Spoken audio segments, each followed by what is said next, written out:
Prepare to meet your bachelor.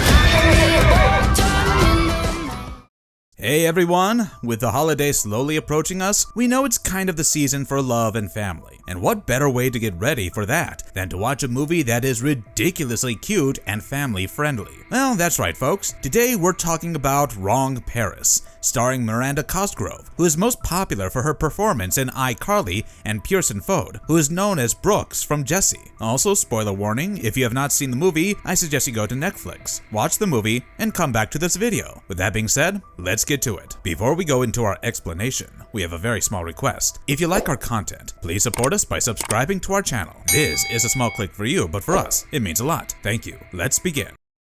The plot. We all know that when it comes to romance movies, you'll have a few tropes. You know the usual. Rich boy falls in love with poor girl, and then they end up making each other better while also experiencing new things together. Well, Wrong Paris does something akin to that, but somehow the movie makes it all feel so much fresher. So, in the center of the story, we have Dawn, a young 25-year-old artist who lives in Texas. She lost her parents when she was very young and was raised with her two younger sisters by her grandmother, whom she affectionately calls Birdie. I love it when grandparents are given cute nicknames like that. Anyway, coming back to the movie, Dawn gets selected by a really prestigious art school in France. How exciting. But there is a tiny problem. Very recently, Birdie had an accident, and Dawn actually used her France savings to take care of the medical bills that were racking up. So as you can guess, she no longer has all the money that she needs to survive in France for 2 years and complete her course. And that is where Emily, her younger sister, comes up with the best idea. In this universe, they have a show called The Honey Pot. The premise of the show is very simple. You have a bunch of girls going after one dude, and after several rounds of selection and elimination, in the end, the guy chooses one girl and basically pops the question, giving the girl a choice. Basically, the girl has to choose between money and love. Now, Emily informs Dawn that she doesn't even have to go through all of it to win, because if she simply appears on the show and then gets dumped by the bachelor, she will get an appearance fee of $20,000. Now, when you're a broke college student, that is a lot of money. Plus, in this season, the Honey Pot was going to take the contestants to Paris, so Dawn agreed. She goes in for the audition where she speaks with Rachel, the producer of the show. Rachel sees a lot of potential in her, as Dawn is that one down-to-earth small-town girl. But Carl, the head of the show, does not like Dawn one bit. He wants people with a lot of followers to go on the show because that way they would get higher viewership, which is exactly how reality TV shows like this work in real life. So props to the movie for sticking to realism. Now, after that horrendous interview, Dawn and Emily go to a bar to play some pool and get their drinks on. While there, Dawn catches the eye of an immaculately dressed cowboy. They flirt a little, slow dance a little, and the chemistry between them is chemistrying to the fullest. But the date gets cut short when a snobby rich boy starts trying to get a little handsy with Emily. Dawn breaks away from her date to go teach that guy a lesson, while her hot cowboy man takes care of the rich dude's creepy buddy. After splashing beer all over the snobby rich dude, Dawn and Emily go back home, parting ways with the cowboy.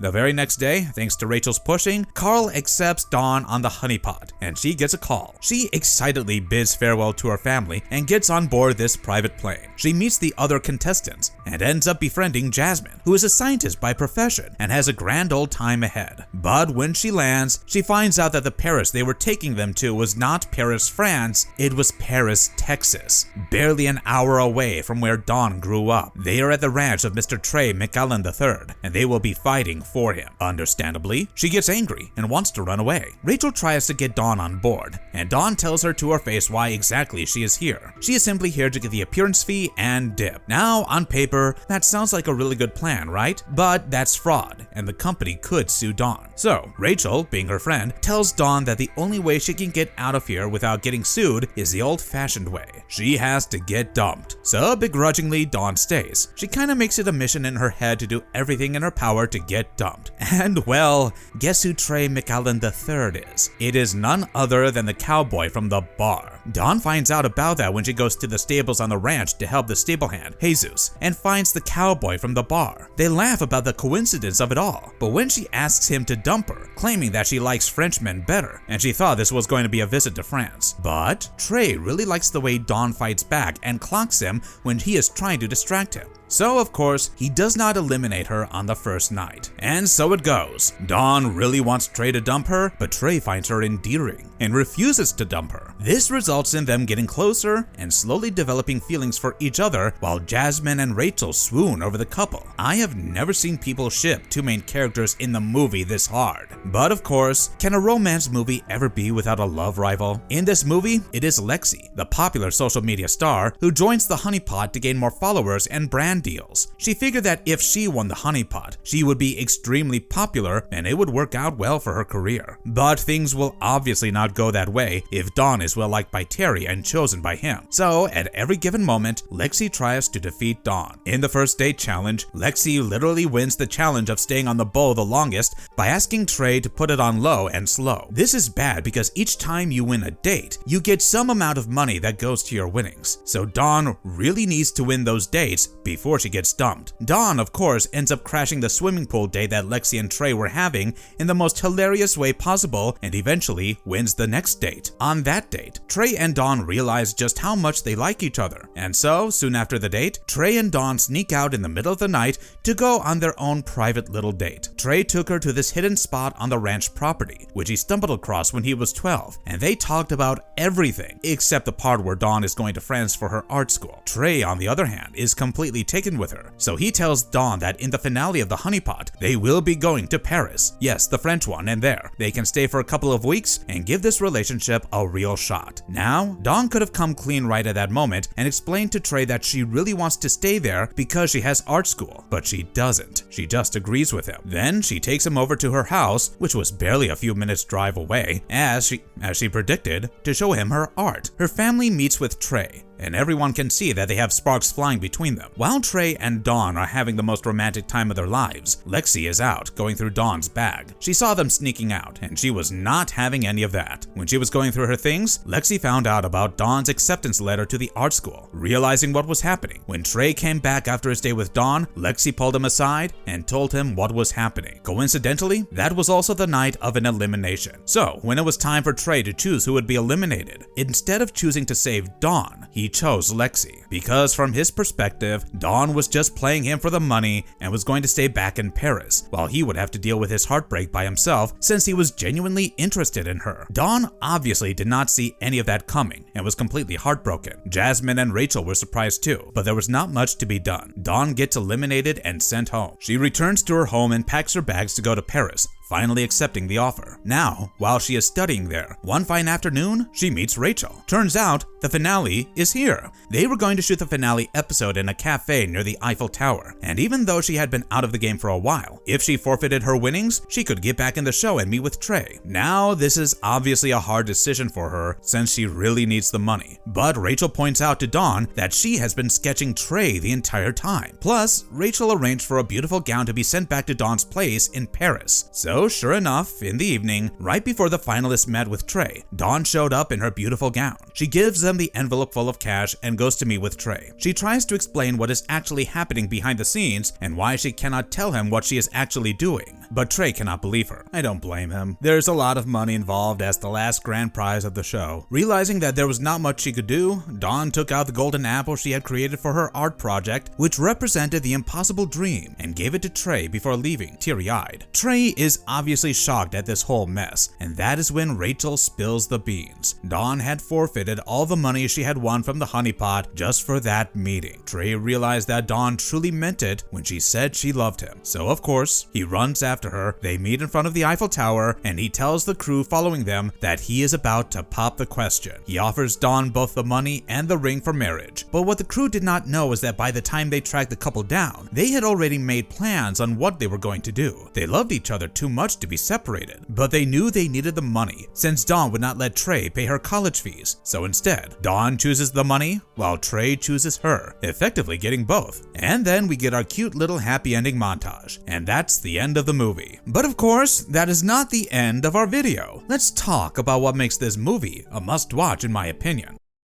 The chemistry, tropes, and everything in between. When you're watching a romance movie, it is absolutely imperative for us to feel like the relationship we are seeing blossoming in front of our eyes is real and believable. The chemistry between them needs to be fluid and flow naturally, instead of being something forced and manifested into existence by sheer willpower. Well, that's where this movie really won me over. When you see the way Dawn and Trey behave, you can totally see sparks flying between them. I personally really love how, even though they are being super feisty, they were never mean to one another. I don't know about you, but I hate it when the male lead is super toxic and rude to the female lead simply because we're having the enemies to lovers tropes or a misunderstanding trope. Trey was never rude to Dawn in a malicious way. He was playful but respectful, and I found that enjoyable. As for Dawn, I love that she did not go down that route of, oh my god, I am in love with someone out of my league, I should completely change myself for him, that a lot of heroines go through in romantic movies. The Dawn we see at the beginning of the movie and the Dawn we see at the end of the movie are the same person. She remained true to herself, her goals, and her morals to the best of her abilities. Was it a little frustrating to see her tell Jasmine about her art school but not Trey? I mean, Jasmine is her companion, technically, and while sure, she is her friend now, it would make sense if Jasmine were to backstab Dawn with the information. But if Dawn had explained the story to Trey instead, it would have worked out in their favor. But then, we would not have such an enjoyable movie, so I can forgive the writers for that. I also really like the chemistry between the supporting characters. Take Jasmine for interest. She's a scientist who just wanted a change of pace. She came on the honeypot to get away from whatever she was used to, and sure, would it be cute to see a cowboy and a scientist fall in love? Yes, but it was absolutely adorable seeing Jasmine fall in love with Oscar, the set guy. Oscar is not your conventionally attractive hero. He's just a regular guy with no abs in sight, but his chemistry with Jasmine was so cute. The way he would hype her up or be hyped for her was so adorable and believable. I mean, I can totally see why she would end up getting a crush on Oscar, because honestly, Oscar is that guy. And of course, how can I forget the way Jasmine came in clutch for Dawn and Trey at the end by locking the door behind her, preventing Lexi and the crew from spoiling their moment. I also really enjoyed the way Rachel dealt with everything. She clearly had a bias for Dawn from the moment she laid her eyes on her, but she obviously cannot let it show because she is the producer. She knew that Dawn and Trey had the potential, and even when Dawn did something that was not quite aligned with the show's rules, Rachel was willing to ignore it because she, like us, was enjoying the show. But then, when Trey chose Lexi over Dawn, Rachel was just as shocked, and then she put 2 and 2 together. Now, she could have simply focused on her job, the views, and the money, but no. Instead, she went the extra mile for Dawn. She met with her, gave her a dress, gave her tea, which was really what went down that night. My favorite Rachel moment has to be when Trey and Dawn finally have their moment, and Lexi tries to ruin it. Rachel grabs her and says, "I will fight you." I definitely need a Rachel in my life. I'm a huge romance fan, and I gotta say, I would say the writing of this movie is pretty perfect. I mean, when you have a movie titled Wrong Paris, you're not expecting god-tier level writing. You're expecting something that is cliched, a little predictable, and just generally fun. But sometimes you end up with scripts like Anyone But You, where the movie is supposed to be entertaining,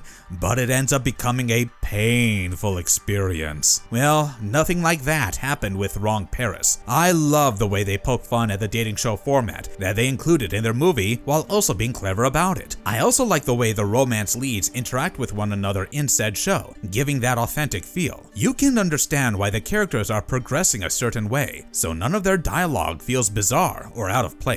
And of course, we cannot forget, we get to see Hannah Stocking, yep, the YouTuber in the movie, playing the role of Eve, a contestant who is absolutely obsessed with having Trey's baby. Her scenes made me genuinely chuckle, which I was not expecting at all, so good on Hannah for that. Marvelous verdict. So overall, I would say that Wrong Paris is a genuinely enjoyable and fun movie to watch if you're looking for something that is more or less family friendly, not smut heavy, and has good chemistry between the leads. Running for just 107 minutes, Wrong Paris feels like a perfectly sized story with little to no fluff, good plot pacing, and characters that will instantly have you hooked. What are y'all waiting for? Watch the film! And if you have watched it, let us know in the comments what you guys feel about the movie, and I'll see you next time. Bye, and if you liked our content, don't forget to leave a like and subscribe to us if you haven't already. Have a good one, be safe, and thanks everyone.